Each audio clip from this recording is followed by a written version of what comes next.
Structure references, name ranges, इन सब के बारे में पढ़ेंगे और फॉर्मूलाज में ही और डीप में जाएंगे और फॉर्मूलाज को एक्सप्लोर करेंगे। ठीक है, तो just give me a second, मैं एक बार स्क्रीन शेयर कर दूं आपको।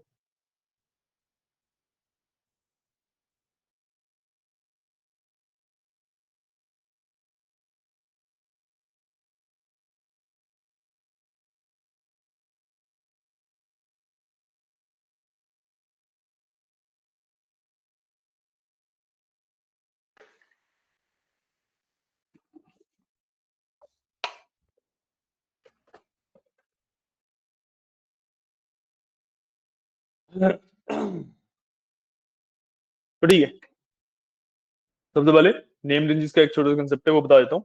ठीक है, उसके बाद हम फॉर्मूलाज को एक्सप्लोर करेंगे, सभी फॉर्मूलाज को कवर करेंगे, उसके बाद आगे बढ़ेंगे।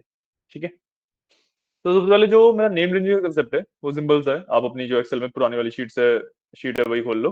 ठीक है, तो जो नेम रेंजिंग का कंसेप्ट है वो काफी सिंपल्स है। उसके अंदर क्या है कि भाई मैं एक पर्टिकुलर सेट ऑफ सेल्स को एक नाम दे सकता हूँ। ठीक है, तो देखो जैसे ये वाली मेरी शीट है, इसके अंदर अगर मैं इन वाले सेल्स को सिलेक्ट करूँ, यहाँ पे देखो फाइनल मार्क्स लिखा आ रहा है इस जगह पे, है ना। तो इस रेंज को मैंने एक नाम दे रखा है फाइनल मार्क्स करके। ठीक है, अब जैसे सिमिलरली मेरे को इसको नाम देना है, मैं बस इसको सिलेक्ट करूंगा। ठीक है, यहाँ कोने में जाऊंगा इस जगह पे, ठीक है, यहाँ पे क्लिक करूंगा और यहाँ पे लिख दूंगा थ्योरी मार्क्स। ठीक है, मैंने इसको लिख दिया थ्योरी मार्क्स। इसमें एक चीज का ध्यान रखना कि भाई स्पेसिस आप जितना कम यूज करोगे उतना बेटर रहता है। ठीक है, मैंने इसको थ्योरी मार्क्स लिख दिया। अब what I can do is, मैं अगर सम का फॉर्मूला लगाओ सिंपली, तो मैं सम के फॉर्मूला में मेरे को सिलेक्ट करने की बाबत जरूरत नहीं है, मैं सीधा सीधा थ्योरी मार्क्स सर्च कर सकता हूँ। इस तरीके से थ्योरी मार्क्स लिख सकता हूँ यहाँ पे। समझ आया कंसेप्ट? ठीक है, नेम रेंज का कंसेप्ट बताइए। अब मान लो आपने इसको एक रेंज बना दिया है, बाय चांस किसी रीजन की वजह से, किसी भी चीज की वजह से आपको इसको रेंज से हटाना है, इसका मतलब नाम चेंज करना है या फिर इसको डिलीट ही करना है इस नाम को, तो वो डायरेक्टली यहाँ से नहीं होता, आप बस सेलेक्ट करके यहाँ से नाम नहीं हटा सकते। But you to do is, आपको सर्च करना होता है नेम मैनेजर। ठीक है, वो सर्च करना है नेम मैनेजर, सर्च बार होगा, टॉप पे देखो होना चाहिए सर्च बार। नहीं है, होना चाहिए यार, कौन सा एक्सेल है तुम्हारा?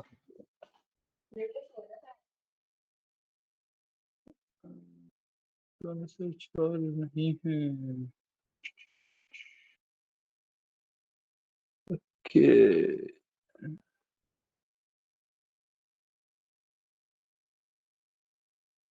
सेक्शन का वर्जन है ये। लैपटॉप दूसरा लाए हो आज? नहीं, वही वाला है जिसमें पुरानी क्लास हुई थी। तो वही वाला है।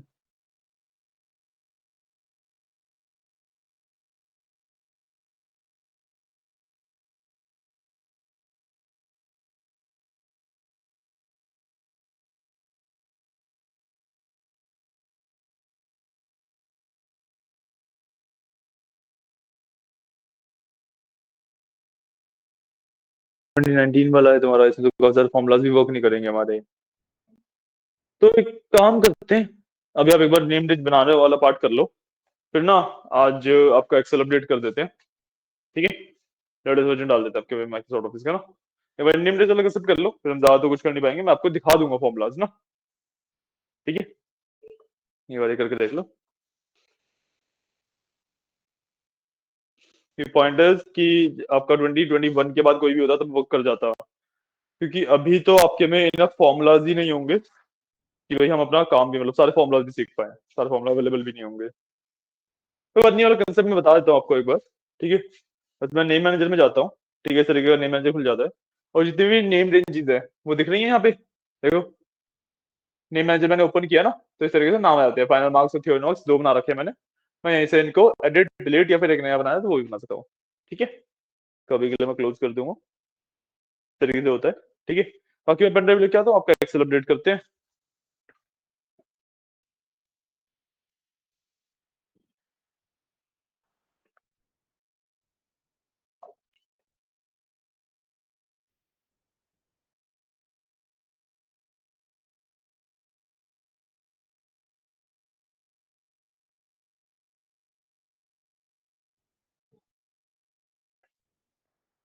कर लो तो बताना, ठीक है?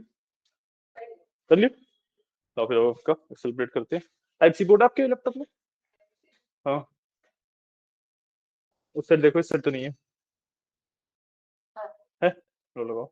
लैपटॉप तो इधर, अपना वॉच घुमा दो एक बार,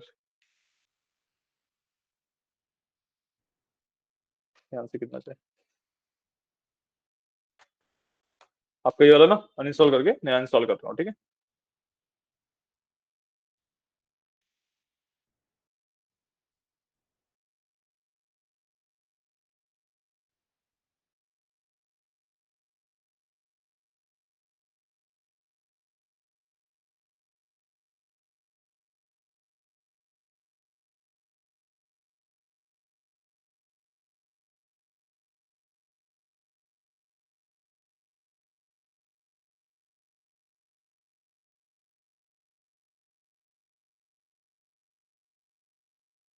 प्रोजेक्ट हमने बीच में छोड़ा था वो कंप्लीट कर रहे हो आप?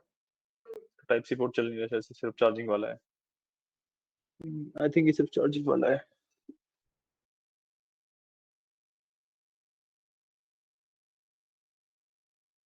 वो सिर्फ चार्जिंग वाला था।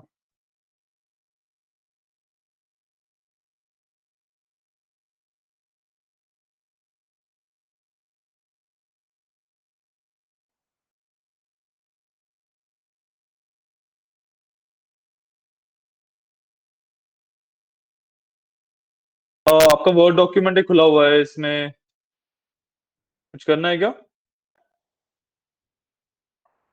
ये वर्ड डॉक्यूमेंट खुला हुआ है, सेव नहीं है। सेव करना है।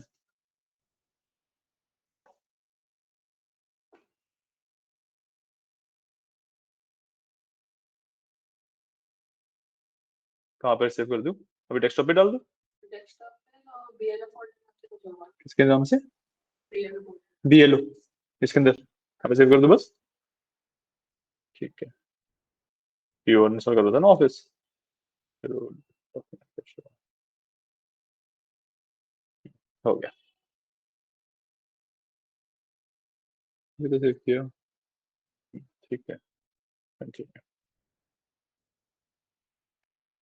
ठीक है, it will just take a second to uninstall, फिर इंस्टॉल करेंगे, फिर उसको एक्टिवेट करेंगे।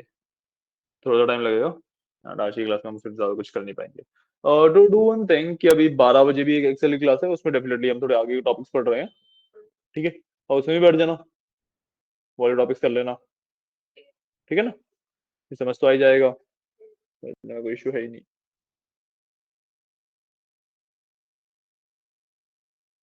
जब आपके बारी में वो वाले टॉपिक्स आएंगे तो उनको हटा देंगे फिर, है ना? टाइम बचेगा हमारा। So let's wait and do this.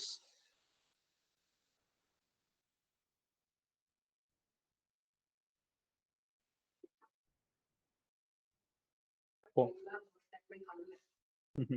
Hello hello, आराम से हेलो।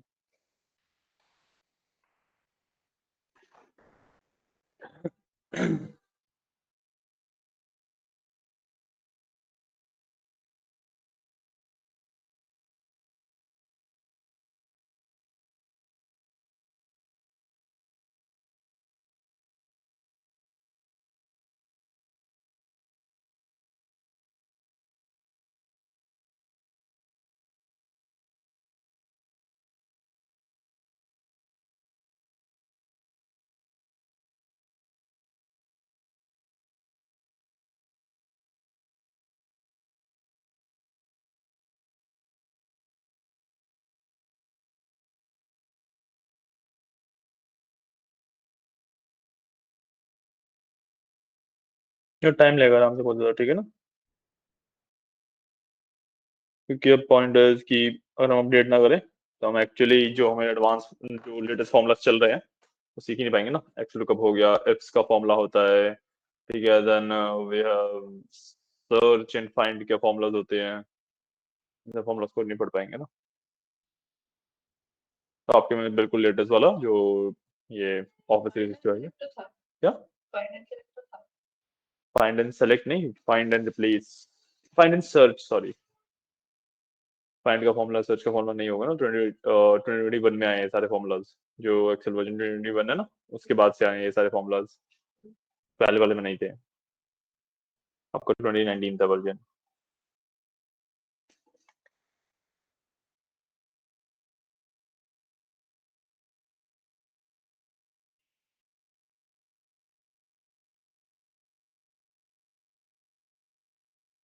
ठीक है, इतने फिर अपना पाइथन पे वर्क कर लो, बैकग्राउंड में इंस्टॉल हो रहा है।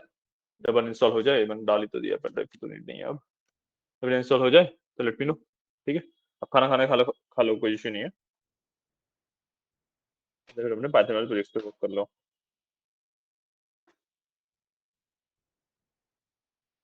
बंद हो गया है।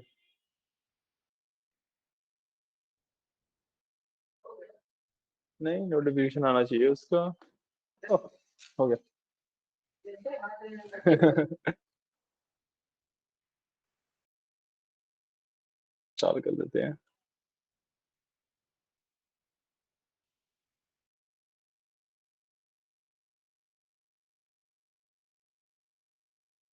ये तो डेफिनेटली काफी ज्यादा टाइम लेगा, तो इतने फिर पाइथन के प्रोजेक्ट कर लेना, फिर एक्टिवेट कर देंगे, फिर एक्सेल पे वापस आ जाएंगे। मैं हम्म। असाइनमेंट करूँ। हाँ, वही कह रहा हूँ। अब 1 मिनट दो, 1 मिनट बस इसे ऑन करने दो मेरे को।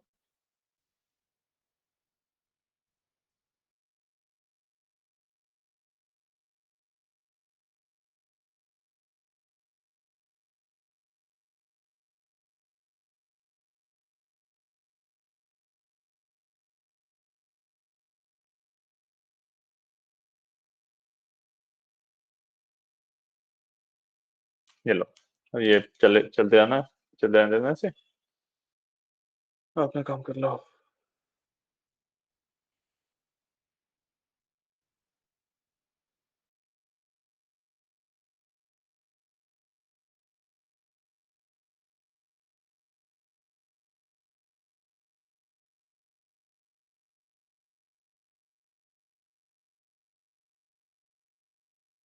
Let's do one thing then, कि आप इतने काम कर रहे हो, इतने मैं फिर मीटिंग में रिकॉर्डिंग पॉज कर देता हूँ, है ना। एंड जब वापस जाएंगे तो दोबारा रिकॉर्डिंग स्टार्ट कर लेंगे।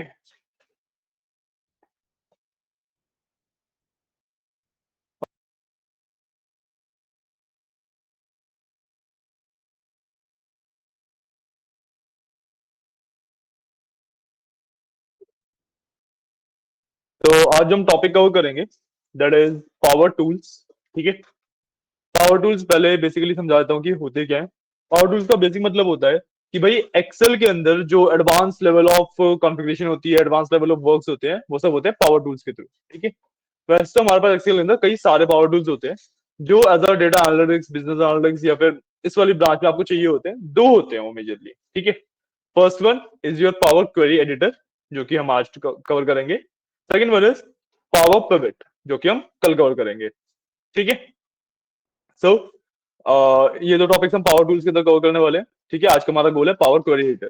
ठीक है, पावर क्वेरी एडिटर क्या है कि भाई आपको ना, जब भी आप data analysis, data science, business analytics कुछ भी कर रहे हो, तो उसके अंदर ना एक ईटीएल लेयर आती है। जब भी आप किसी भी डेटा के ऊपर जैसे मर्जी वर्क करो, एक आएगी आपके पास ईटीएल लेयर। ठीक है, ईटीएल लेयर क्या होती है? ईटीएल का बेसिकली फुल फॉर्म होता है एक्सट्रैक्ट, ट्रांसफॉर्म, लोड।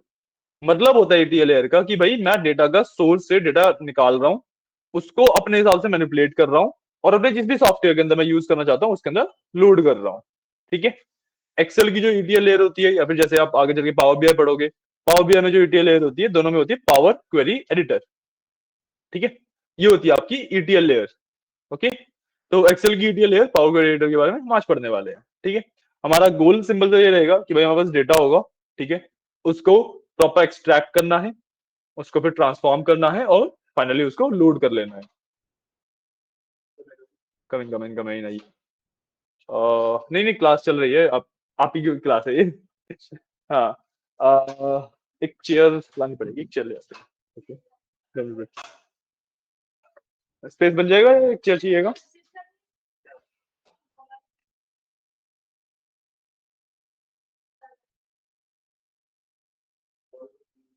अरे एक चेयर ला देता हूँ, कोई इशू नहीं है, आ जाएगी एक चेयर।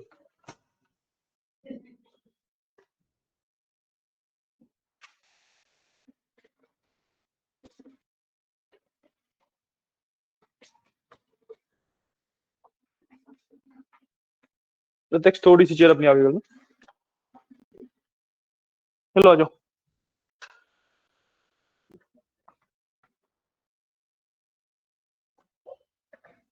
आराम से बैठिए। तो हम आज जो बात कर रहे हैं, हम एक्सेल की ईटीएल लेयर की बात कर रहे हैं बेसिकली, ठीक है। तो हमारा गोल है आज का कि हम डेटा को इंपोर्ट करना सीखेंगे। एक्सेल के अंदर डेटा तो आप दो तरीके से डाल सकते हो, या तो आप सिंपली जो आपको मेथड ऑलरेडी पता होगा कि भाई जहाँ पे आपका डेटा है कॉपी किया एक्सेल में पेस्ट कर दिया, ठीक है, तो सिंपल सा मेथड है, पता ही होगा आप लोगों को। बट ये ना एक प्रॉपर मेथड नहीं है, इसमें मैं ट्रांसफॉर्मेशन मतलब डेटा के ऊपर कंट्रोल नहीं रहता, जैसा डेटा वहां पे है वैसा का वैसा एज इट इज मेरे एक्सेल के अंदर आ जाएगा, ठीक है। उसके मेरे को टेबल्स भी खुद बनाने पड़ेंगे, सब कुछ खुद करना पड़ेगा, ठीक है। So that's why we use power query editor, ठीक है। पावर टूल्स का पार्ट होता है, ठीक है। उसके बारे में सीखेंगे।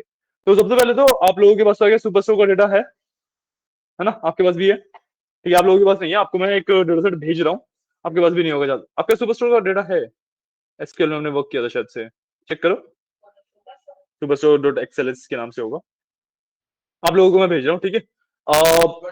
फोन है आप लोगों के पास, मैं करता हूँ कि व्हाट्सएप से डाल लोगे, ठीक है। तो just give me a second.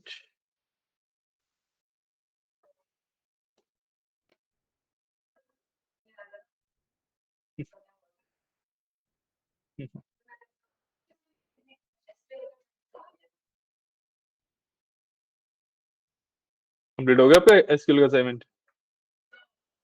अच्छा, तो हो जाए तो सबमिट कर दिया करो ना, भेजा नहीं आपने कैसे? अच्छा अच्छा अच्छा अच्छा, got it got it got it got it. कोई बात नहीं, आज हम लेंगे, डाउट्स लेंगे। 1 बजे तक अभी ये वाली क्लास लेंगे, फिर 15-20 मिनट की मैं एक छोटी सी मीटिंग है वो लूंगा, इतना वेट कर लेना, ठीक है। उसके बाद फिर डाउट सेशन रख लेंगे। हाँ, उसके लिए किसी को रुकना तो उसके लिए भी रुक सकते हो, ठीक है।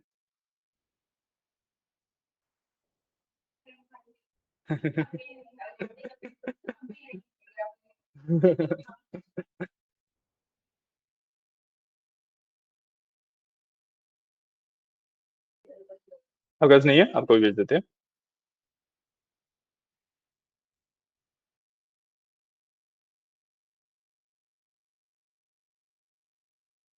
मैंने एक बार फाइल भेजी है, सबसे पहले वो प्रिपेयर कर लो आप लोग सब, ठीक है। सुपरस्टोर वाली जो फाइल है वो सबके पास होनी चाहिए, किसी के पास नहीं है तो लेट मी नो। वैसे तो मैंने सबको भेज दिया, सबको रिसीव हो गई होगी। इसमें आप अपना व्हाट्सएप लॉगिन कर रहे हो, लॉग आउट करके जाना है याद से।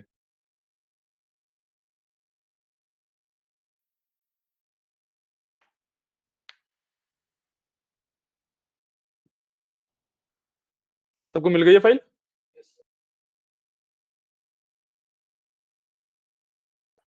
है ना, ठीक है।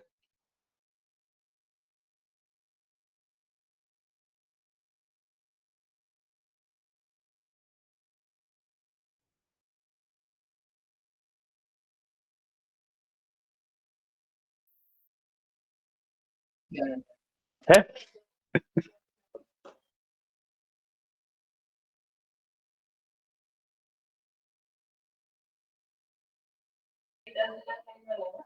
ठंडा तो मैंने चला है, हाँ, ठीक है। तो अब जो हमारा गोल रहेगा वो रहेगा कि भाई डेटा मैं एक्सेल के अंदर इंपोर्ट करूंगा, ठीक है। एंड फॉर दिस पार्ट हम ना हमेशा प्रेफर करते हैं कि एक ना नई ब्लैंक वर्कबुक बना लें, जो हम जिस वर्कबुक में हम ऑलरेडी काम करते हुए आ रहे हैं ना, उसके अंदर हम ये वाला पार्ट नहीं करते हैं। रीजन बीइंग कि जो डेटा पे हम ऑलरेडी वर्क कर रहे हैं, जिस वर्कबुक पे हम ऑलरेडी वर्क कर रहे हैं, उसके अंदर बहुत सारे टेबल्स ऑलरेडी हम बना चुके होते हैं, एंड उसके अंदर ऑलरेडी बहुत सारा डेटा होता है, तो हमारा जो प्रॉपर डेटा इंपोर्ट हो रहा है वो उनके साथ कॉन्फ्लिक्ट में आ सकता है कभी कभी, ठीक है। हर बार नहीं आता, कई बार इंपोर्ट हो भी जाएगा, बट कई बार कॉन्फ्लिक्ट कॉज कर सकता है, ठीक है। सो वी ऑलवेज प्रेफर कि हम एक नई ब्लैंक वर्कबुक बना लें, ठीक है।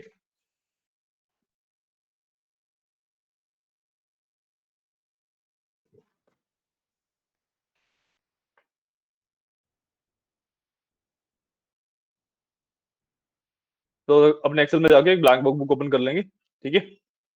उसके बाद स्टार्ट हो रहा है, आपके पास फाइल रेडी होगी, फाइल रेडी होगी सबके पास। खोलना नहीं है उसे, अभी बंद कर दो, खोलने की नीड नहीं है उसे। सबके पास रेडी होगी फाइल, प्रत्यक्ष फाइल हो गई, पक्का, ठीक है। तो हमने, हाँ जी, कुछ कह रहे थे? अच्छा, तो ठीक है, हमने एक ब्लैंक वर्कबुक खोल ली। अब ना हम डेटा को प्रॉपरली इंपोर्ट करेंगे थ्रू ईटीएल लेयर, जो कि हमारा पावर क्वेरी एडिटर। ठीक है, तो for that we have to go to data. ठीक है, ऊपर हमारे पास डेटा का ऑप्शन होता है, डेटा पे जाएंगे। ठीक है, यहाँ पे हमारे पास सबसे फर्स्ट ऑप्शन होता है गेट डेटा। एंड आप लोगों को ना एक दो कंसेप्ट में भी ऐसे हो सकते हैं जो कि थोड़ा सा क्लियर ना हो, तो आप लोगों के बैच में ये चीज रिपीट होएगी ही। ठीक है ना, तो हम क्लिक करेंगे गेट डेटा के ऊपर। ठीक है, इसके अंदर हमें डेटा किसमें से चाहिए, एक्सेल, और एक्सेल एक फाइल होती है, तो will do from file from Excel workbook, from file from Excel workbook. ठीक है, क्लिक किया। यहाँ पे सबसे पहले it will ask me to select the workbook जिससे हमें डेटा इंपोर्ट करना है, so give it a second, अभी लोड हो रहा है। हमारे पास ऑप्शन आ गया। अब यहाँ पे मैं जो मेरी एक्सेल की वर्कबुक है, जो फाइल मैंने अभी आपको शेयर भी करी है, उसको सिलेक्ट कर लूंगा। ये सुपरस्टोर डॉट एक्सएलएस थी। ठीक है, इसको मैंने इंपोर्ट पे क्लिक कर दिया बस। ठीक है, साथ साथ करते रहो कि लंबा प्रोसेस है, अगर आप छोड़ दोगे तो फिर बाद में एक साथ करने में दिक्कत होगी। ठीक है, एक बार इस तरीके से डेटा इंपोर्ट करो, और इस वाले पैनल पे जो आपको स्क्रीन पे दिख रहा है उस पे आ जाओ, देन आगे बढ़ेंगे।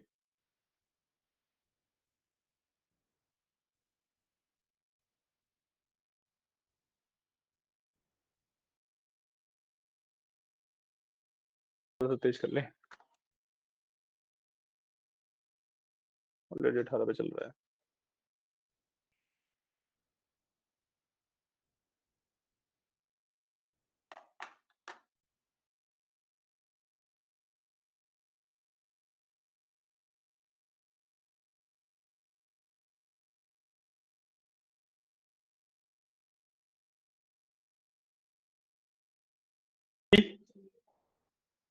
नो, आप रेडी?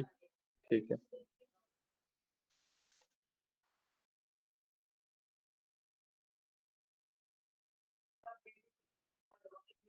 डेटा में गेट डेटा का ऑप्शन नहीं है।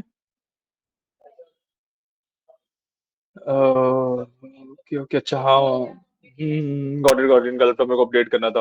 और डू वन थिंग, अभी के लिए आप इनके साथ शेयर कर लो। ठीक है, आज मैं याद से थोड़ा टाइम मिलता है तो। हाँ, इसी चीज पर। हाँ, उनके साथ कर लो, मतलब जिसके साथ भी कंफर्टेबल हो आप, मेरे को ऐसा कोई इशू नहीं।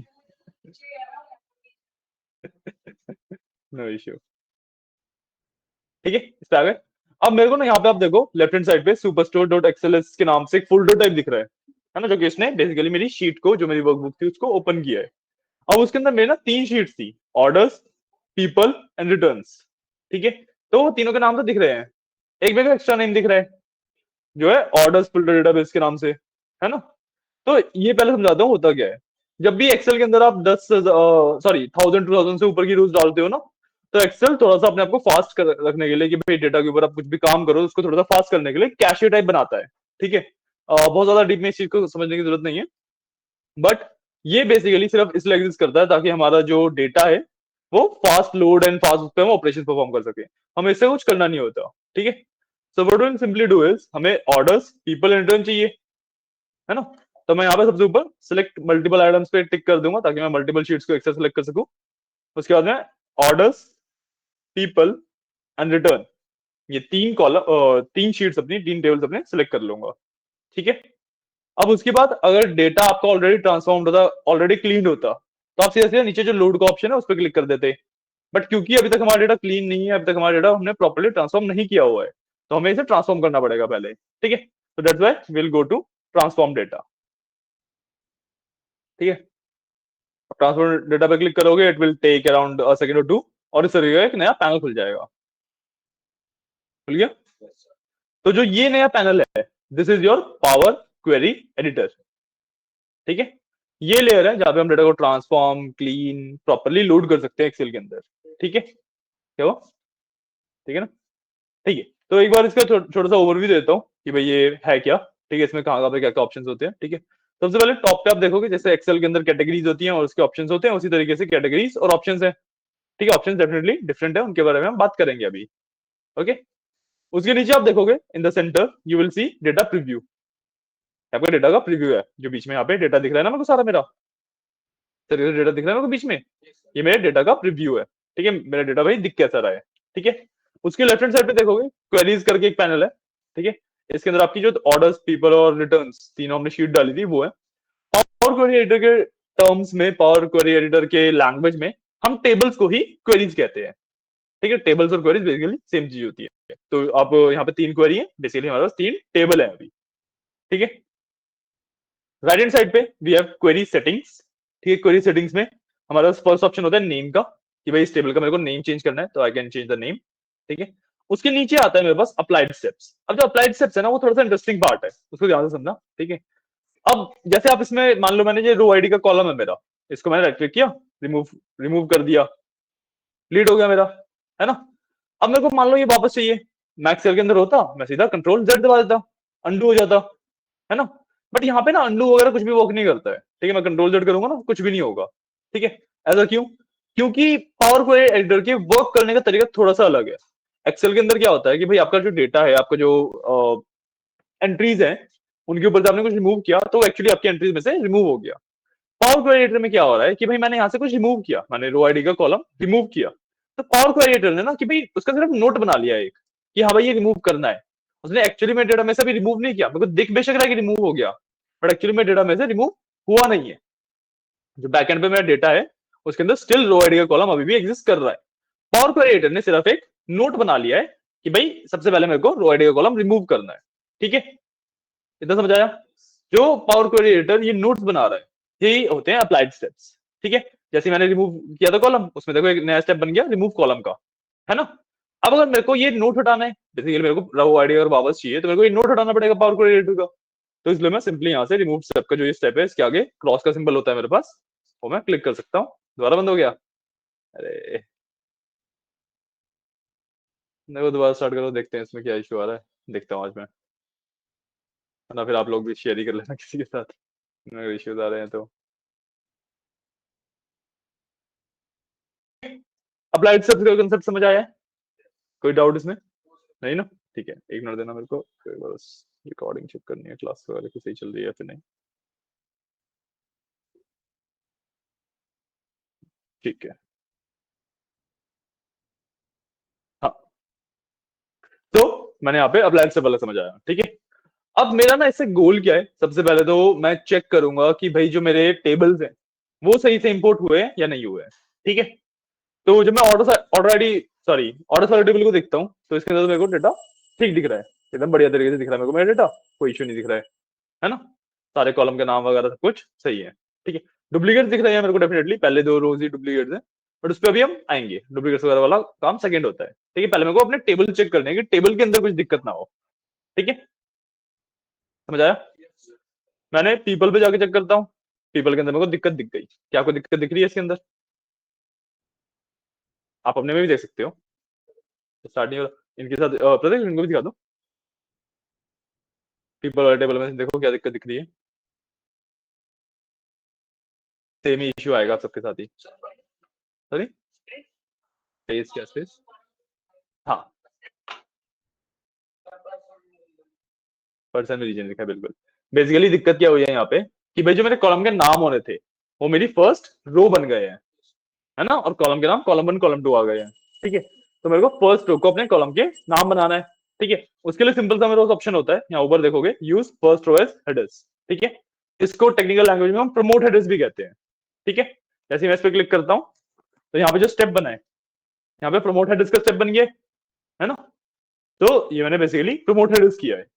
मैंने फर्स्ट रो जब मेरी हेडर के नाम हो उसमें, कॉलम के नाम हो उसमें, और वो एक्चुअली कॉलम के नाम की जगह पे ना आ रहा हो, तो आई डू दिस। ठीक है, सेम ही दिक्कत आपको रिटर्न्स वाले में भी मिलेगी।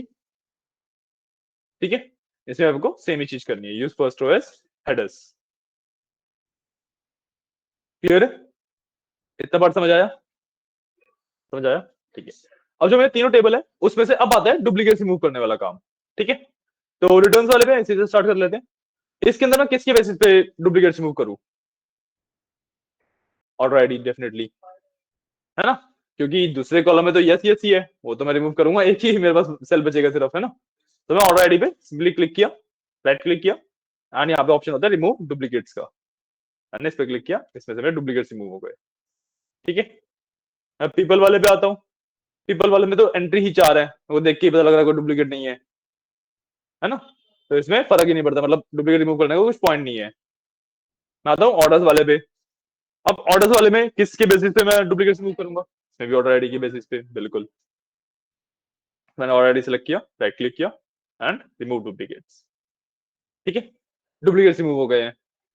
राइट राइट, ठीक है। अब इसके बाद मेरे को अपने कॉलम्स को मैनेज करना होता है, कौन से कॉलम्स मेरे को अपने डेटा में चाहिए, कौन से कॉलम्स नहीं चाहिए। ऐसा हमारे पास एक ही कॉलम है जो हमें बेसिकली नहीं चाहिए, जो कि है रो आईडी का, क्योंकि वो सिंपल काउंटिंग ही लिखी हुई है ना। एक्सेल हमारा ये काम ऑटोमेटिकली कर लेता है। तो we will simply select this, right click, remove. Row ID का कॉलम भी मैंने रिमूव कर दिया है। समझ आया अब तक हमने क्या किया, है ना? हम बेसिकली डेटा को जिस तरीके से हमें एक्सेल के अंदर चाहिए उस तरीके से प्रिपेयर कर रहे हैं। ठीक है ना? अब इसके अंदर अगर आप एक काम करो, एक बार ना जो ऑर्डर्स वाला टेबल है उसके कॉलम के नेम्स पढ़ो। और इसमें ना आपको मैं बताता हूँ कि भाई ये जो टेबल है ये ना स्प्लिट होगा, इसके अंदर बहुत सारा डेटा है, इसको मेरे को स्प्लिट करना है। ठीक है, तो मैं किस बेसिस पे इसको मैं स्प्लिट कर सकता हूँ, या कौन से कॉलम में अलग अलग कर सकता हूँ, वो चीज आपको ढूंढनी है।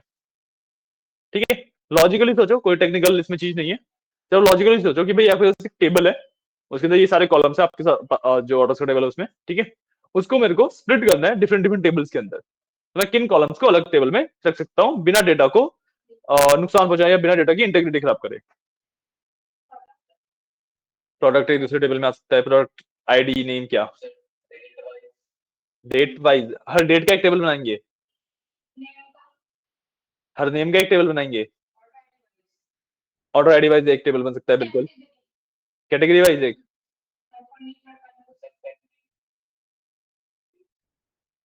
देखो, हम ना डेटा के ऊपर नहीं बना रहे हैं, रिमेंबर दैट।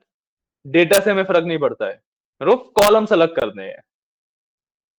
समझ रहे हो मेरी बात, मैं क्या कहना चाह रहा हूँ? कि भाई मेरे को ना इस तरीके से बताओ कि भाई मैं order ID, order date, ship mode, इनका एक टेबल बना सकता हूँ, ऐसे करके बताओ मेरे को।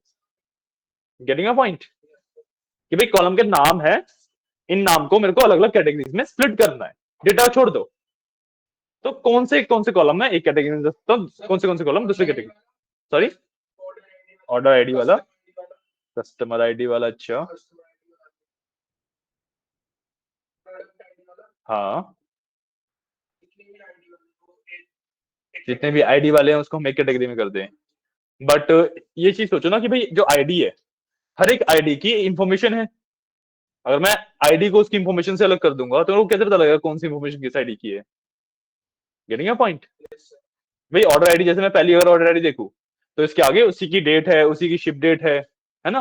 और मैं इनको अलग अलग कर दूंगा तो मेरे को पता कैसे लगेगा कि भाई इस आईडी की डिटेल्स क्या थी? आईडी और उसकी डिटेल तो मेरे को चाहिए। Getting a point? जैसे आपने तो किया हुआ है।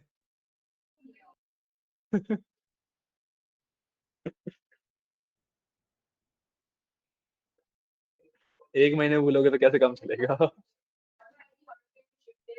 ठीक है, शिप मोड। नहीं, एक मिनट रुकना फिर।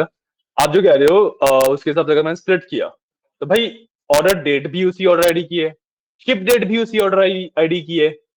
अगर मैं ऑर्डर आईडी और ऑर्डर डेट को अलग कर दिया, शिप डेट शिप मोड को अलग कर दिया, मेरे को कैसे पता लगेगा कि भाई कौन सी ऑर्डर आईडी, मतलब कौन सा ऑर्डर मेरा कब शिप हुआ था?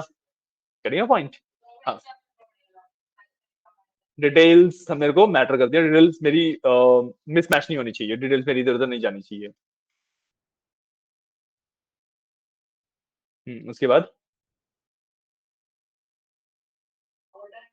चलो एक, आपको ना एक काम करते हैं, 10 मिनट देते हैं। ठीक है, 10 मिनट में आपका गोल क्या है कि मैं आपको चलो नंबर ऑफ कैटेगरीज भी बता देता हूँ। इसके अंदर से ना मेरे 3 टेबल निकलेंगे। ठीक है, तीन अलग अलग टेबल बनेंगे। अब आपको 3 अलग अलग टेबल बनाने हैं, जिसके मतलब बना अभी वैसे अपने पास लिख लो, नोट डाउन कर लो कहीं पे कि भाई पहले टेबल के अंदर ये कॉलम डालने चाहिए मेरे को, दूसरे में ये डालने चाहिए, तीसरे में ये वाले डालने चाहिए। ठीक है, एंड एक और हिंट दे देता हूँ, कॉलम्स रिपीट भी कर सकते हो आप, मतलब एक कॉलम आप 2 टेबल में भी रख सकते हो, कोई दिक्कत नहीं है उसमें। ठीक है, अब इस हिसाब से आपके पास कॉलम के नाम है, 3 कैटेगरी में इसको स्प्लिट करना है। तो सोचो सबसे बेस्ट पॉसिबल 3 कैटेगरी कौन सी हो सकती हैं? इसमें तो कुछ लॉजिकली मतलब लॉजिकली सोचना है, टेक्निकल वाला कुछ पार्ट नहीं है ना, आपको लॉजिकली सोचना है सिर्फ। ठीक है, 10 मिनट बाद पूछूंगा। Okay,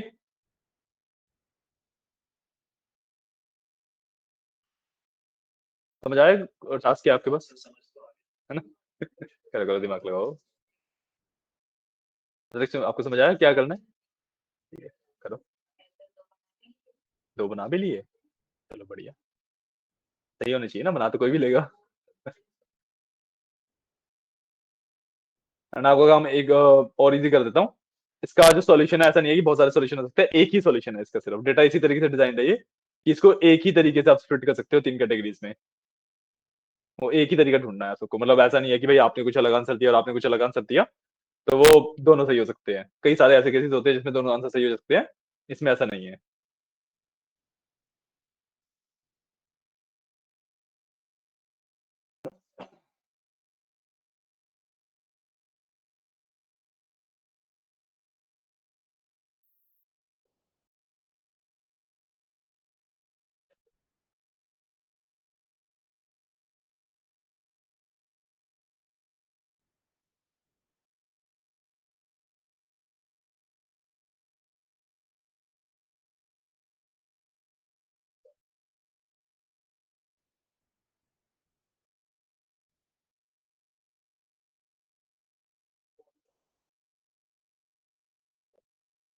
Fiza, Anushka and Keshav, आप लोगों ने तो उसके बारे में पढ़ा हुआ है, नॉर्मलाइजेशन के बारे में। आप आपने तो नॉर्मलाइजेशन के बारे में पढ़ा हुआ है,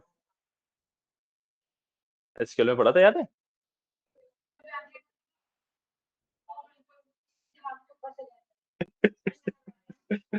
ठीक है, बेसिकली उसी के कंसेप्ट लगते हैं इसको स्प्लिट करने में, इस तरीके के क्वेश्चंस में उसी के कंसेप्ट लगते हैं।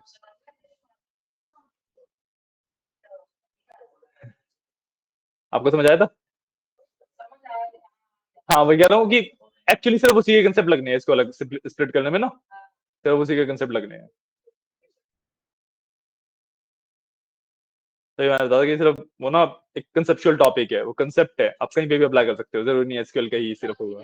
लॉजिकली है, हाँ जी, हाँ जी, वही लॉजिक लगना है इसमें भी। चलो 10 मिनट दिया दे रहा हूँ, ठीक है, उसके बाद सोल्यूशन डिस्कस करेंगे।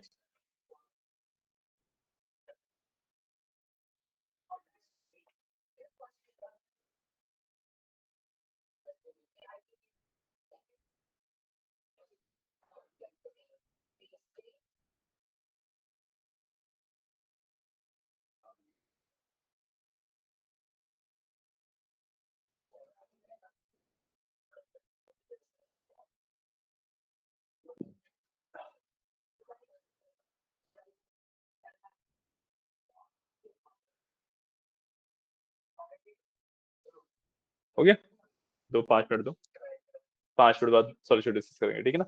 इतने अपने सोल्यूशन को रिवाइज कर लो, रिफाइन कर लो, कोई दिक्कत लगे तो उसे फिक्स कर लो। अगर अपने सोल्यूशन के साथ कॉन्फिडेंट हो तो 5 मिनट आराम करो।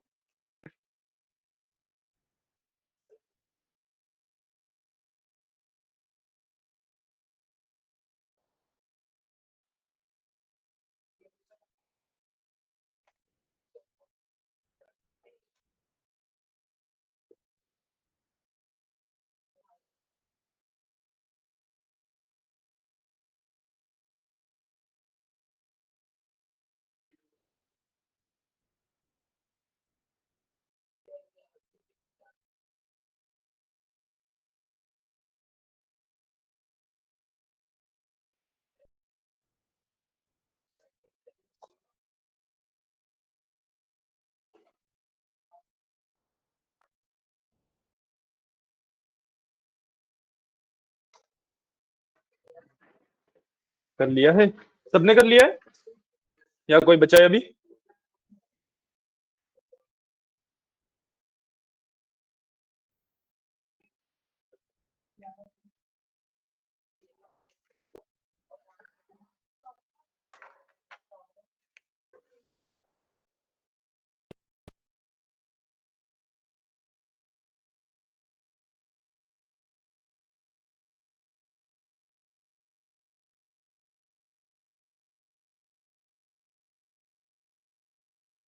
सबने, कोई बचा है?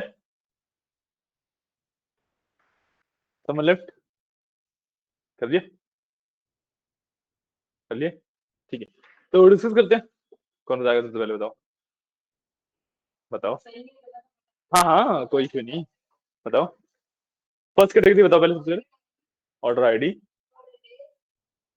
Order date ship date ship mode segment ठीक है और बताइए customer ID customer name country city state postal code region ठीक है product ID category sub category product name sales quantity discount profit ठीक है किसी और का इससे अलग तीनों में ही गड़बड़ है वैसे तो लास्ट वाला सेम है अच्छा बाकी दोनों अलग है फर्स्ट वाले में कस्टमर आईडी आएगा सेगमेंट की जगह कस्टमर आईडी ये बिल्कुल सही चेंज है ये वाला चेंज एकदम सही है सेगमेंट कहाँ आएगा अभी रुक जाओ अभी उनके से डिस्कस कर रहे हैं अनुष्का आप बताओ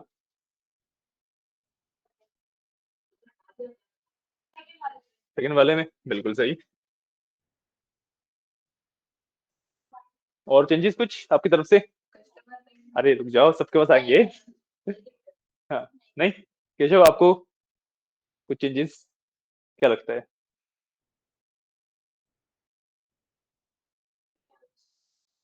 इसमें रीजन नहीं आएगा आएगा तो आया तो हुआ है मतलब चेंजेस है कुछ तो बताओ कुछ चेंजेस नहीं है चलिए ठीक है आपका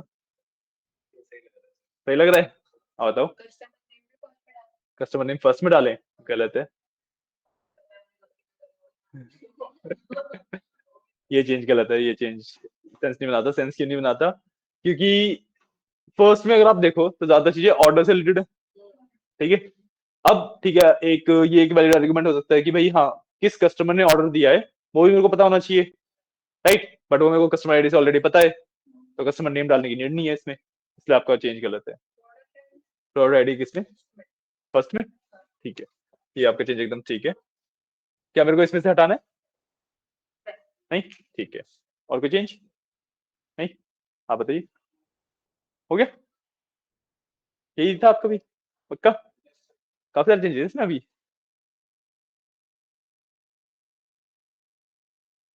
इसमें अभी कम से कम जितने मैं देख पा रहा हूँ 5 से 6 चेंजेस तो दिख रहे हैं मेरे को प्रोडक्ट आईडी इसमें भी आएगा इसमें ज्यादातर इंफॉर्मेशन किस चीज की है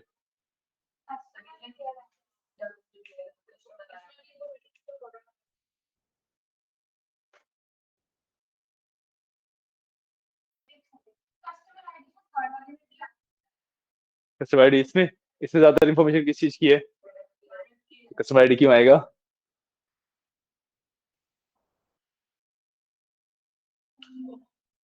है ना नहीं आ रहा और किसी को समझ में नहीं नहीं डरो मत अभी तक जो बना रहे हैं ऑलमोस्ट सही है सबने जो जो इनपुट दिए सही वाले मैंने यहाँ पे लिखे हैं गलत वाले नहीं लिखे मैंने ठीक है ठीक है आपको एक चेंज बताते हैं इसके अंदर जो हमारा sales quantity discount and profit है ये यहाँ पे नहीं आएगा बताओ कहाँ पे आएगा फर्स्ट बिल्कुल ठीक आएगा sales quantity discount and profit क्योंकि अभी यहाँ पे क्यों गया है जो सेल्स हो रही है वो प्रोडक्ट की हो रही है डेफिनेटली बट एक ऑर्डर के अंदर सेल हो रहा है ना एक order is combination of customer किसने खरीदा क्या खरीदा कितने का खरीदा एक ऑर्डर यही होता है ना अब मैं सिर्फ प्रोडक्ट की बात करूं भाई क्या प्रोडक्ट है किस कैटेगरी से बिलोंग करता है क्या उसकी आईडी है यही तो रखूंगा इन्वेंट्री में सेल्स अगर मैं एक इन्वेंट्री की शीट बनाता हूँ कि भाई मेरे पास स्टॉक में क्या क्या अवेलेबल है उसमें सेल्स वगैरह को थोड़ा डालूंगा तो प्रोडक्ट डालूंगा ना सिर्फ ये मेरी इन्वेंट्री की लिस्ट हो गई मेरे पास क्या क्या अवेलेबल है ये मेरे कस्टमर्स की इंफॉर्मेशन हो गई कि मेरे पास कौन कौन से कस्टमर्स हैं और ये मेरे ऑर्डर्स की हो गई कि भाई ये कस्टमर्स इसमें से क्या क्या खरीद रहे हैं उसकी इंफॉर्मेशन यहाँ पे आ गई। तो this is my main connecting table, इसलिए इसके अंदर कस्टमर आईडी और प्रोडक्ट आईडी है कि भाई एक ऑर्डर के अंदर किस कस्टमर ने क्या खरीदा, कितने का खरीदा, कितनी क्वांटिटी में खरीदा, उसको क्या डिस्काउंट दिया, उससे हमने कितना प्रॉफिट बनाया। ये सारी इंफॉर्मेशन ऑर्डर की होती है। समझ आया? वेरीफाई कर लेते हैं कुछ बचा तो नहीं ना। ठीक है, ये है हमारे कैटेगरीज। समझ आई? आप लोगों ने ऑलमोस्ट आई वुड से 80% से बताया था, बस ये लास्ट में सेल्स क्वांटिटी वाला थोड़ा सा इश्यू कर दिया था, आगे तो कोई बात नहीं। ठीक है, अब हमने कैटेगरी डिसाइड कर ली, अब इसके हिसाब से एक्चुअल डेटा को ट्रांसफॉर्म कर लेते हैं। ठीक है, अब देखो मेरे पास एक जो ऑर्डर्स का टेबल है, अभी जो ऑर्डर्स के नाम से मेरे पास टेबल है, उसके अंदर सारे के सारे कॉलम्स हैं, जो हमने 3 कैटेगरी में डिवाइड करे अभी, वो सारे के सारे कॉलम्स उसी के अंदर है। तो अब मैं इस कॉलम इस टेबल से डिफरेंट डिफरेंट टेबल बनाऊंगा, जिसके अंदर मैं जो जो कॉलम उस टेबल के हैं वो भेजूंगा। ठीक है, अब एक टेबल मैं ऑर्डर्स के नाम से बनाना चाहूंगा, क्योंकि पहला इंफॉर्मेशन ऑर्डर के बारे में सारी, इसका नाम भी ऑर्डर्स है, तो हम इसका नाम चेंज करके कर देंगे मास्टर, क्योंकि ये मास्टर टेबल है, इसमें सारी इंफॉर्मेशन इसके अंदर है ना। तो मैं सिंपली यहाँ पे नेम पे जाता हूँ और ऑर्डर्स की जगह पे मास्टर लिख दूंगा।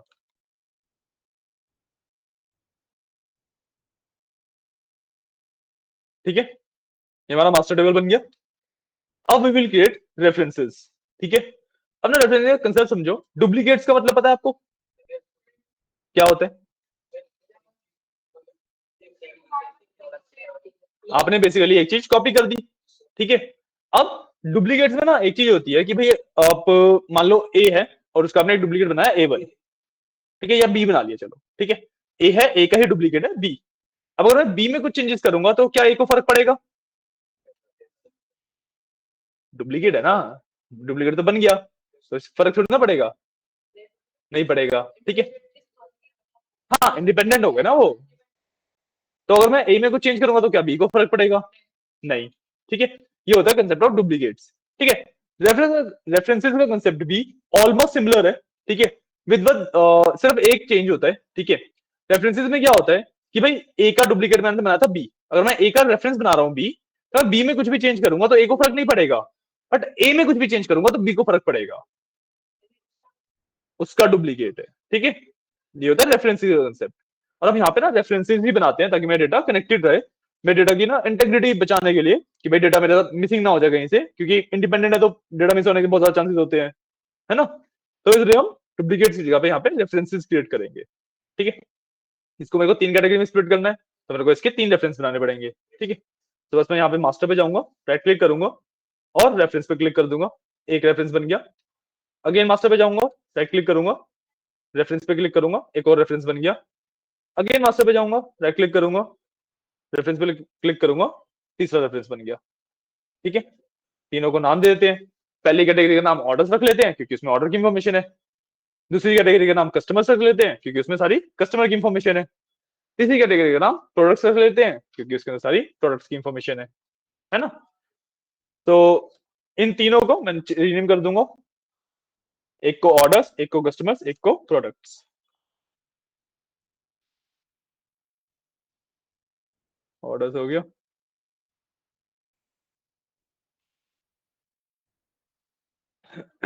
कंसेप्ट समझ आ रहे हैं ना अभी तक हम क्या कर रहे हैं और हर एक स्टेप क्यों किया जा रहा है, उसके पीछे का रीजन क्या है? समझ आ रहा है ना? कोई डाउट तो नहीं है अभी तक? ठीक है,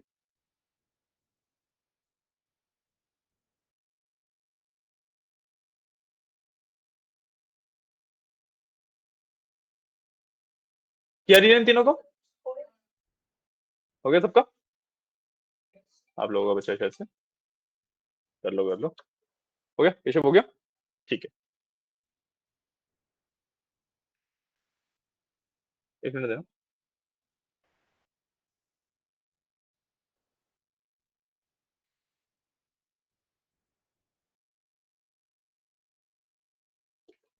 हाँ, अब हमने कैटेगरीज में क्या किया था, कुछ स्पेसिफिक कॉलम्स रखे थे, बाकी सारे रिमूव कर दिए थे, है ना।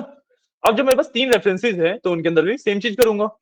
मैं ऑर्डर्स वाले में जो ऑर्डर्स कैटेगरी के कॉलम है वो रखूंगा, बाकी सब रिमूव कर दूंगा। ठीक है, करूंगा कैसे, देखो मैं ऑर्डर्स पे गया, मेरे को ऑर्डर आईडी चाहिए, ऑलरेडी सिलेक्टेड है। ठीक है, मैं कंट्रोल प्रेस करके रखा हुआ है। ठीक है, सिर्फ क्लिक नहीं किया, प्रेस करके रखा हुआ है कंट्रोल। ठीक है, ऑर्डर डेट भी मेरे को चाहिए, शिप डेट भी चाहिए, शिप मोड भी चाहिए, कस्टमर आईडी भी चाहिए, ठीक है। उसके बाद सीधा मेरे को प्रोडक्ट आईडी चाहिए, ठीक है। रिमेंबर कंट्रोल दबा के रखा हुआ है मैंने, आप मल्टीपल तभी सेलेक्ट कर पाओगे जब आपने कंट्रोल दबाया हुआ है, ठीक है। उसके बाद मेरे को sales, quantity, discount and profit, last के 4 चाहिए, ठीक है। जोन जोन से हमें चाहिए थे हमने सिलेक्ट कर लिए, ठीक है। अब आई कैन डू, यहाँ पे ऊपर रिमूव कॉलम्स पे जाके, मतलब बटन को क्लिक मत करना, जो ड्रॉप डाउन है उस पे जाना, और यहाँ पे होता है रिमूव अदर कॉलम्स का ऑप्शन, मतलब जो हमारे सिलेक्टेड कॉलम्स हैं उनके अलावा जितने भी कॉलम्स है वो सब रिमूव हो जाएंगे, तो मैं रिमूव अदर कॉलम्स कर देता हूँ। मैंने यहाँ पे देखो मेरा टेबल एक कैटेगरी बेसिकली प्रॉपरली रेडी हो गई, क्लियर है, समझ आया। सेम काम आपको कस्टमर्स के ऊपर करना है, सेम काम आपको प्रोडक्ट्स के ऊपर करना है, कर लो, मैं भी कर लेता हूँ, आई डोंट थिंक समझाने की जरूरत पड़ेगी, नहीं ना। अरे मैं दिखवाता हूँ इसको, मैं देखता हूँ।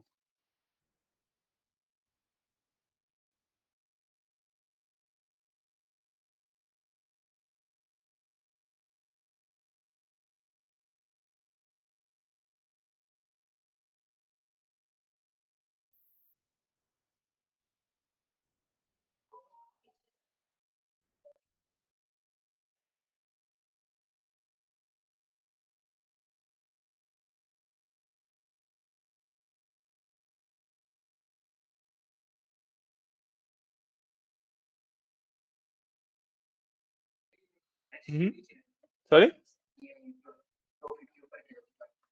प्रॉफिट के ऊपर एसक्यू सेल्स क्वांटिटी डिस्काउंट, मैंने पूरा पूरा नहीं लिखा ना।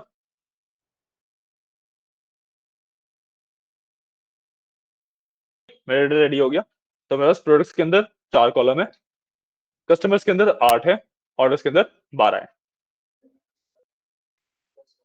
क्या कैसे होगा, आपने सेलेक्ट कर लिया जो आपको चाहिए, ऊपर रिमूव कॉलम दिख रहा है लिखा हुआ, ऊपर ऊपर ऊपर जो मेन्यू है उसमें, है ना, इसमें एक एरो दिख रहा है छोटा सा, इसके नीचे साइड में, इस पर क्लिक करो, यहाँ पे रिमूव अदर कॉलम्स का ऑप्शन आएगा, इस पर क्लिक कर दो बस। अब एक बार अपने कॉलम चेक कर लो कि जो उनसे कॉलम आपको चाहिए वही बचे हैं या फिर क्या हुआ है। आपने मास्टर में से रिमूव करे हैं, मास्टर में से क्यों रिमूव करे हैं, स्टेप हटाओ इसको, अप्लाइड स्टेप में जाके इसको स्टेप हटाओ, हाँ। आपको एक्चुअली कैटेगरीज में से रिमूव करना है ना, किस कैटेगरी में कौन से कॉलम चाहिए आपको, समझ आया। क्या हुआ, उसमें से रो आईडी हटा दोगे तो आप सब में से हट जाएगा, मतलब आपको सब में से मैन्युअली हटाना पड़ेगा, हम रेफरेंस तो उसी का क्रिएट कर रहे हैं ना, है ना, कि 3 बार सेपरेटली रिमूव करने से बेटर है मास्टर में से हटा दो, और हम एक्चुअली चाहिए ही नहीं जब रो आईडी कहीं पे भी, तो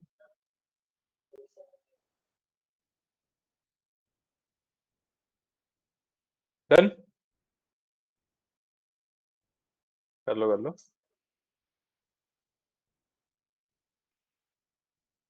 हमारे पास 2 ही स्टेप बचे हैं पावर इसके क्वेरी एडिटर के।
डन, सब लोग डन, किसी का कुछ बचा है क्या। श्योर श्योर, और बाकी किसका अभी हुआ नहीं है, आपका भी नहीं हुआ, आप लोगों का हो गया। हाँ? नहीं अभी कर लो, अभी हमें आगे काम है उस पे, सॉरी।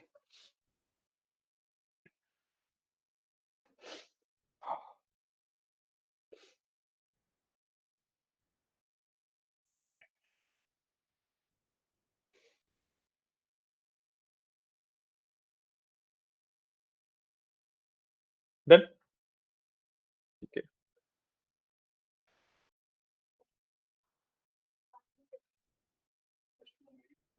नहीं मिल रही,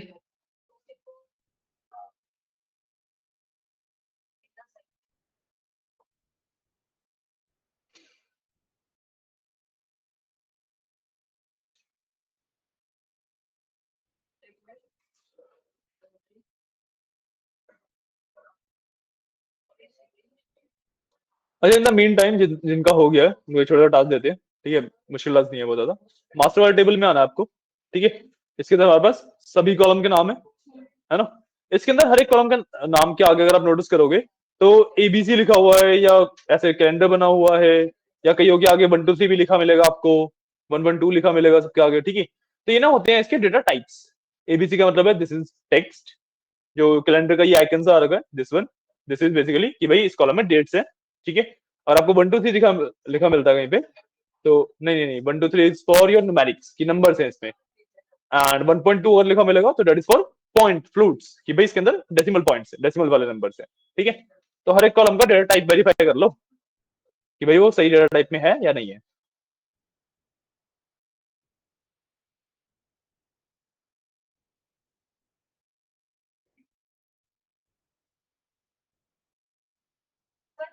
कस्टम आइडिया क्या? दोनों हो वो टेक्स्ट के अंदर जाता है। हाँ कस्टम आइडिया गलत है आपकी में, एबीसी है ना, हाँ ठीक है वो, क्योंकि इसके अंदर वो भी है ना, कैरेक्टर्स भी है ना। कर लो, आप भी वेरीफाई कर लो। सुना ही नहीं आपने? ठीक है, अगला टास्क आप लोगों के पास है कि अब ना इसके बाद अपने मास्टर टेबल में आओ, ठीक है। वहां पे हर एक कॉलम के नाम के आगे एक ऐसा सिंबल होता है, एबीसी के नाम से होता है या फिर इस कैलेंडर के तरीके से होता है, या 1 2 3 और 1.2, ये 4 सिंबल मिलते हैं आपको, ठीक है। ABC is basically your text, ठीक है, जो कर लिया वेरीफाई, ठीक है। जो कैलेंडर का इस तरीके का वो होता है डेट्स के लिए, ठीक है। और आपको 1 2 3 लिखा मिला तो for numbers, and 1.2 for decimal numbers, ठीक है। तो आपको वेरीफाई करना है कि भाई जो यहाँ पे टाइप है और जो इसके अंदर डेटा है वो सेम है। करो,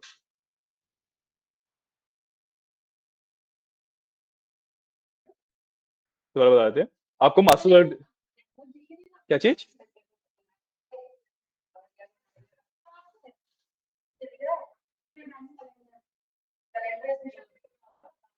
डेट्स वाले में कैलेंडर आएगा ना, दोबारा बता देते हैं। तो देखो, आपको हमें करना क्या है कि भाई मैं मास्टर वाले टेबल के अंदर आया, ठीक है। अब यहाँ पे मेरे पास हर एक कॉलम है, जो भी बाकी कैटेगरी है सारे कॉलम्स है। हमें वो हर एक कॉलम का डेटा टाइप वेरीफाई करना है कि जो एक्सेल समझ रहा है उसके अंदर एक्चुअली वही डेटा है या नहीं है, ठीक है। कैसे करते हैं, मैं तो डेटा को पढ़ूंगा, मेरे को आइडिया मिल जाएगा कि किस तरीके का डेटा है, ठीक है। और फिर देखूंगा यहाँ पे ये जो ऑर्डर आईडी नाम है, कॉलम का नाम हो गया, इसके आगे एबीसी लिखा हुआ है, दिस इज द सिंबल कि भाई इस कॉलम का डेटा टाइप एक्सेल को क्या लग रहा है। एबीसी स्टैंड फॉर टेक्स्ट, ठीक है, जैसे ऑर्डर आईडी है टेक्स्ट में है, एंड डेटा टाइप भी टेक्स्ट है, ये ठीक है, ठीक है। अगला वाला अगर मैं देखूं कैलेंडर बना हुआ है और डेट्स, और उसके अंदर हैवी डेट्स ही, ये भी ठीक है, ठीक है। ऐसे करके आपको सारे वेरीफाई करने हैं। 4 डेटा टाइप होते हैं हमारे पास, टेक्स्ट एबीसी का सिंबल होता है, calendar for dates and everything, तो कैलेंडर का सिंबल होता है, 1 2 3 मिलेगा फॉर न्यूमेरिक्स नंबर्स, एंड 1.2 लिखा होगा फॉर डेसिमल नंबर्स। वो वेरीफाई करना है कि भाई जो ऊपर मेंशन्ड है वही एक्चुअली डेटा के अंदर है या नहीं है।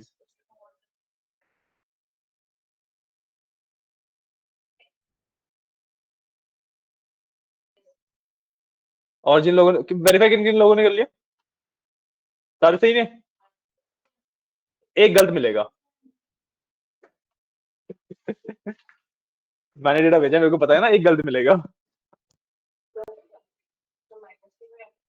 तो माइनस के लिए कुछ अलग से नहीं होता है, 1 2 3 होगा या फिर जो 1.2 लिखा होता है वो माइनस भी हैंडल करता है।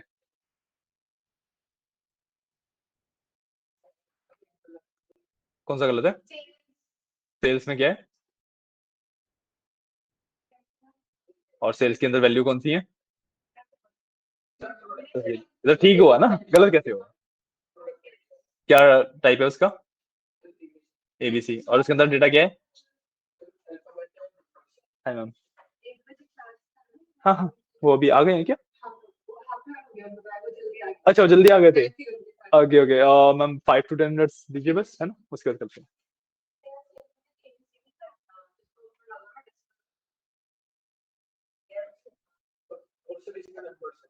नंबर्स और टेक्स्ट है ना, तो जब नंबर्स और टेक्स्ट दोनों है तो टेक्स्ट की कैटेगरी में जाता है वो।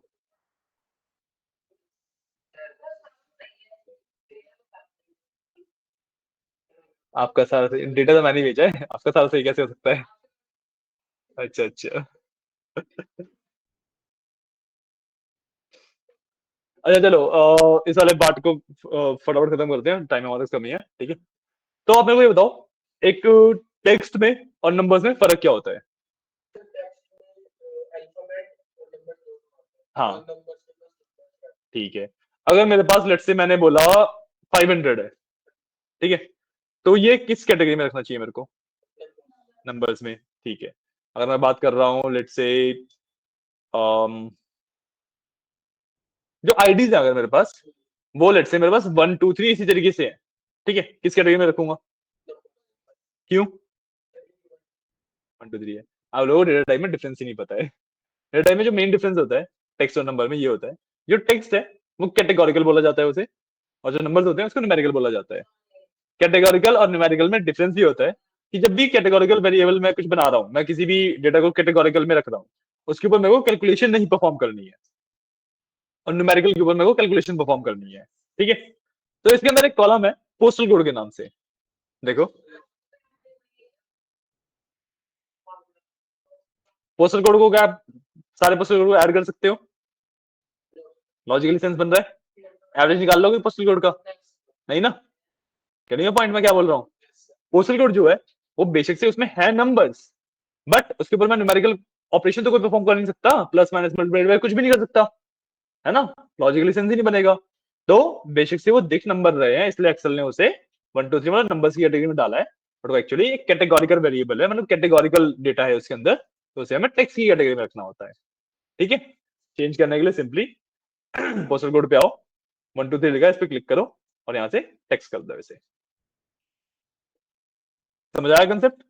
आपको इस चीज का ध्यान रखना है कि भाई सिर्फ नंबर है अगर डेटा में, और एक्सेल एक्सेल तो उसे नंबर की तरह पिक करेगा, आपको फिक्स ही यही चीज करनी होती है कि भाई वो जो नंबर है वो एक्चुअली न्यूमेरिकल कैलकुलेशन परफॉर्म करने वाले नंबर्स हैं या फिर वो कैटेगोरिकल वाले हैं, ठीक है।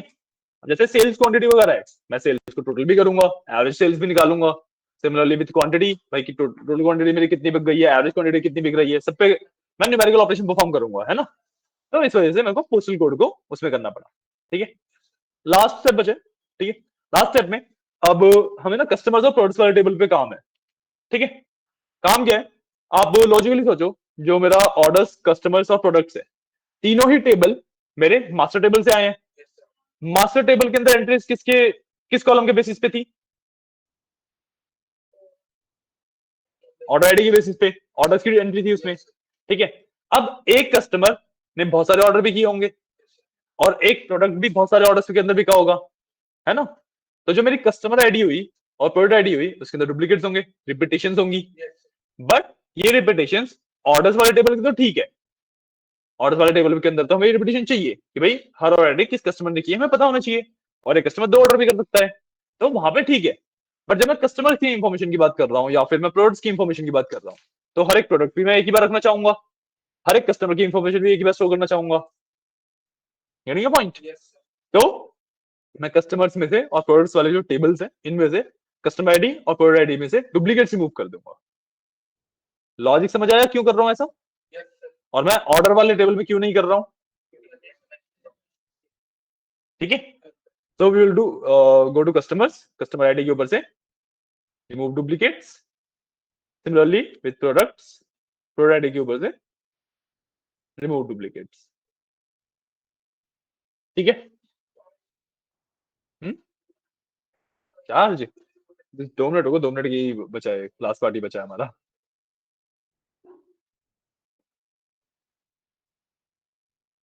ठीक है। और इतना करने के बाद आपका सिंपल सा एक लास्ट स्टेप होता है, बहुत सिंपल सा, ठीक है। यहाँ पे सबसे पहला बटन होता है मेरे पास क्लोज एंड लोड का, सबसे फर्स्ट बटन है मेरे पास क्लोज एंड लोड का। एक बार आप जितने भी आपने चेंजेस करे सारे चेंजेस कर लो, उसके बाद सारा डेटा वेरीफाई कर लो, फिर सिंपली हम क्लोज एंड लोड पे क्लिक करते हैं। Now it will take 5 10 seconds, but it will create my data, मतलब ये सारा डेटा मेरा एक्सेल के अंदर डल जाएगा, ठीक है। यहाँ पे मेरा डन हुआ, इसको मैंने बंद किया, यहाँ पे मेरा सारा डेटा एक्सेल के अंदर आ गया, क्या क्लोज एंड लोड।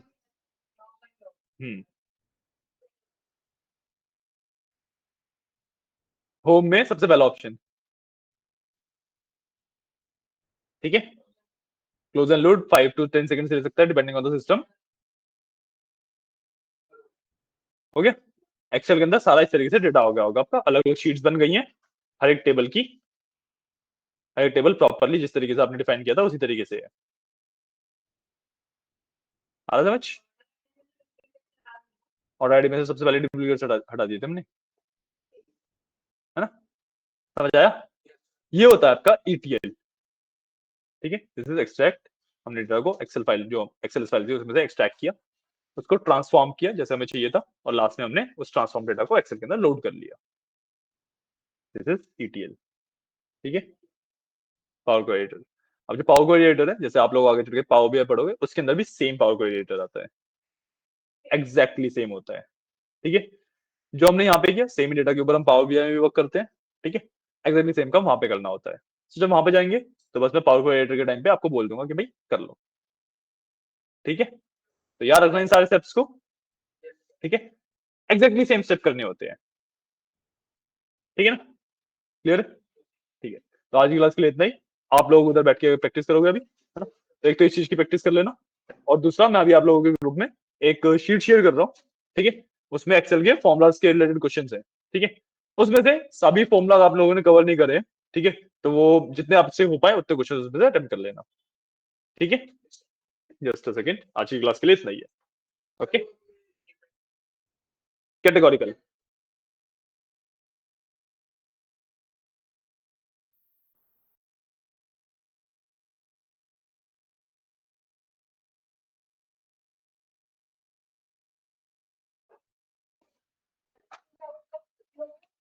डाउट? अभी एक छोटी सी क्लास है मेरी, आधे घंटे के बाद। हाँ यार, एक इश्यू है, शायद से आज आपकी डाउट क्लास नहीं हो पाएगी।